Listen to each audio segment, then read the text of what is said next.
Hello everyone, welcome back to യാറ. എല്ലാവർക്കും സന്തോഷത്തിൻ്റെയും സമ്പത്തിൻ്റെയും ആരോഗ്യത്തിൻ്റെയും ഒരു പുതിയ വർഷം ആശംസിക്കുന്നു. ഇന്ന് കുറച്ച് ബഡ്ജറ്റ് റേഞ്ചിലുള്ള സെമി ടസർ സാരിയാണ് കാണിക്കുന്നത്. ഒലിവ് ഗ്രീൻ കളറിലുള്ള സെമി ടസർ സാരിയാണ്. ഇതിൽ ആൻറ്റിക് ഗോൾഡ് ത്രെഡ് കൊണ്ടുള്ള ചെറിയ ബൂട്ടീസ് ഇടയ്ക്കൂടെ വരുന്നുണ്ട്. അതുപോലെ തന്നെ ആൻറ്റിക് സെറി കൊണ്ടുള്ള ഒരു ലൈൻ പാറ്റേണും പോയിട്ടുണ്ട്.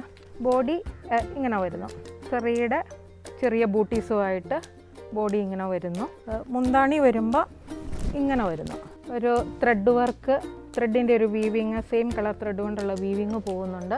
അതിൻ്റെ ഇടയ്ക്ക് കൂടി സ്മോൾ സീക്വൻസ് ഉണ്ട്. ഇടയ്ക്ക് ഗോൾഡൻ എന്ന് പറയാൻ പറ്റില്ല, ആൻറ്റിക് ഗോൾഡ് ബൂട്ടീസും വരുന്നുണ്ട്. എൻഡിൽ നല്ല ടാസൽസും കൊടുത്തിട്ടുണ്ട്. സെയിം കളർ തന്നെ ബ്ലൗസ് പീസും വരുന്നു. ഒരു ചെറിയ ഫങ്ഷനൊക്കെ ആണെങ്കിലും യൂസ് ചെയ്യാൻ പറ്റിയ രീതിയിലുള്ള സോഫ്റ്റ് ആയിട്ടുള്ള മെറ്റീരിയലാണ്. ഇങ്ങനെ ഒത്തിരി ഇതായിട്ട് നിൽക്കുന്നതൊന്നുമല്ല, നല്ല സോഫ്റ്റ് ആയിട്ടുള്ള മെറ്റീരിയലുമാണ്. കളർ ഷെയ്ഡ്സാണ് pastel pink colour, lavender, pastel lavender colour, purple colour, ഒരു ഓറഞ്ചിൻ്റെ ഒക്കെ കൂടിയ ഒരു പീച്ച് കളർ. ഇത്രയും കളർ ഷെയ്ഡ്സാണുള്ളത്. ഇതിൻ്റെ പ്രൈസ് വരുന്നത് 999.